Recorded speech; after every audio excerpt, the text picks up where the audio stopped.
Welcome movie fans to the final Venice Film Festival 2022 video. Thank you so much for clicking on my review for Blond, the movie that closed out the festival for me and has become one of the most divisive movies of the entire year.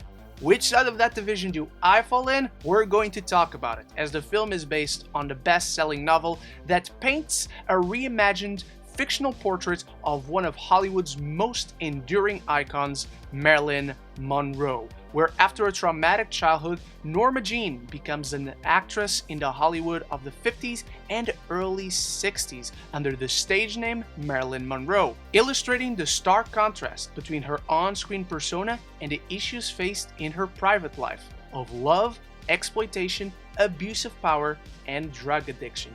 And I could not wait to see this film. I'm not the most hardcore Marilyn Monroe fan, don't get me wrong, but I am a lover of classic Hollywood, and so I recognize and admire her position as an icon of the industry.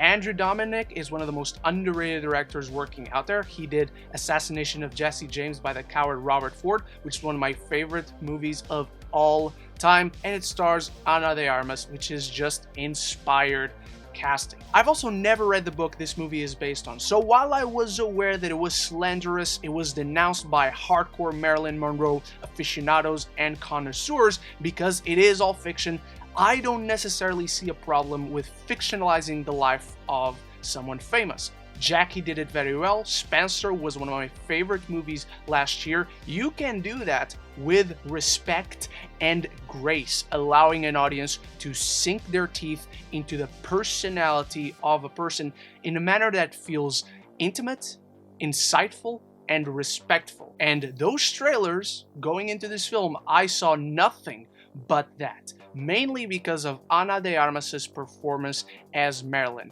She is absolutely hypnotizing to watch. It's like watching someone come back from the dead. It is absolutely astounding to watch her work throughout this film as she deep dives into bringing every single detail about Marilyn onto the screen. Her laugh, her mannerisms, her twitches in her body language, her voice, everything is insanely detailed and it just feels so real. This is one of the best performances I have seen this entire year, and it is the best performance I have seen from Ana de Armas, and she's been doing consistently fantastic work throughout the past few years.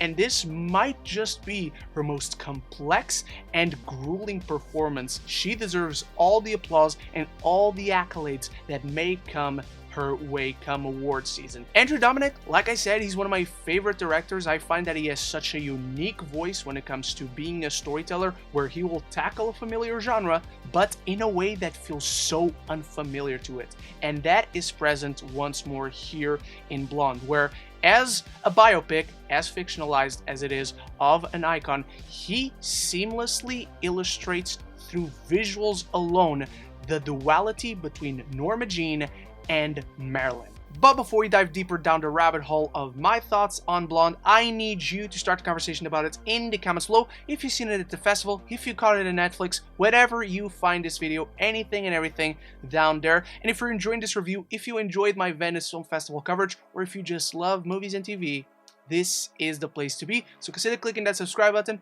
and you won't miss any future conversations on your favorite movies and TV. From the first frame, we see Ana de Armas as Marilyn. It is entirely clear this is a fictional character created by Norma Jean as a coping mechanism. A stage presence that could relish and live the superfluous Hollywood glamour while she more and more tried to disassociate herself from the nasty, gnarly, and exploitative series of events that got her into this position. It's a big creative risk taken by Andrew Dominik as a means to tell this story amidst a big series of creative risks. The cinematography is sensational. There are some really nice creative transitions that work seamlessly. The score is haunting and straight out of a horror film that I will not soon forget. Blond is at every frame Andrew Dominik's vision. For better or worse, this film leaves an impression. It is a risky story being told in a risky way, and while it ultimately does not work for me, I love that Andrew Dominik took a giant risk over be conventional to be forgotten in oblivion. Blond is absolutely not that, and I admire and respect the attempt. But just like with any risk, and the bigger that risk is, it doesn't necessarily pay off. And for me, more often than not, the risks taken in telling this story did not pay off whatsoever. That is not so much a commentary on the technical aspects of the film, on the direction, absolutely not on the performance, but rather on the source material and how the qualities present in this film, and there are some qualities, could not overcome it. This fictionalized version of the icon's life and career willingly rubs salt on the wound of already well-known facts, adding harmful fiction without any insightful or introspective commentary, becoming equally at fault of exploiting the trauma and sexual abuse that befell the real Marilyn through the guise of a fictional one.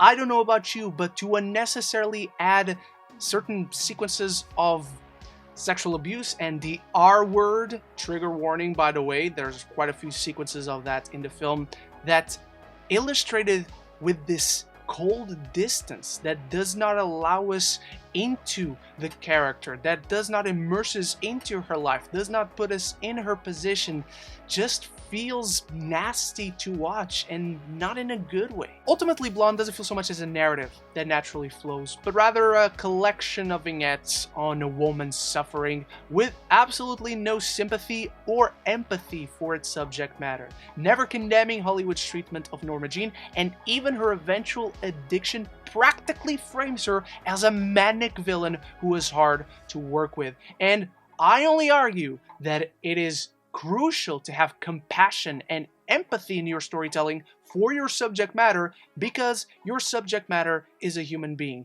as fictionalized as your story may be. And earlier in this review, I praised the compelling concept illustrating the duality between Norma Jean and Marilyn, and how the creative cinematography is so crucial into bringing that across effectively and seamlessly. And while I stand by that, constant aspect ratio changes in this movie eventually become pointless. Not only that, the film constantly shifts back and forth between sequences in color and in black and white, visually illustrating the separation between Marilyn and Norma Jean. Marilyn in black and white, all the lights on her, all the photographs, the premiere, the movies, admired, revered, glorified, but also looked at as an object, where they recreate so many sequences and iconic moments from her career. We have the skirt shot, and we have so many moments from Some Like It Hot, Gentlemen Prefer Blondes, The Severnir Itch, and even Niagara. But in color, we have Norma Jean in more intimate moments, even seeing herself on screen at the premieres. Norma Jean looking at Marilyn Monroe. That's impactful, but even that becomes diluted as the film keeps changing back and forth between the two, further making its intentions unclear and almost pointless, which is such a shame. Every time this film changed gears, it almost had me back into it. I was constantly hooked, and I was constantly being left out. I gave this film so many chances throughout its entire almost 3-hour runtime, and it never justifies that runtime, though that is the least of its problems. Blond cannot be saved by Ana de Armas' career-defining work, nor the creative technical artistry on display. This is an excruciatingly vapid and voyeuristic depiction on Norma Jean's abuse with unrelenting coldness for her tragic life and career. A gratuitous, exploitative, and uncaring add-on to the icon's suffering. I'm giving Blond a D+. And that is my review of Blonde. I really wanted to end the Venice Film Festival on a high note, but everything about this just felt grimy and nasty and gnarly, unnecessarily so, but I do hope it works best for you, so let me know your thoughts on it in the comments below. I hope you loved this one as much as I was hoping I would, so I cannot wait to start the discussion. Thank you so much for watching, for joining me in my Venice coverage, and I'll be back very soon with more reviews. Big shout out to my channel members for always supporting the channel, and until the next one, love each other and love the movies.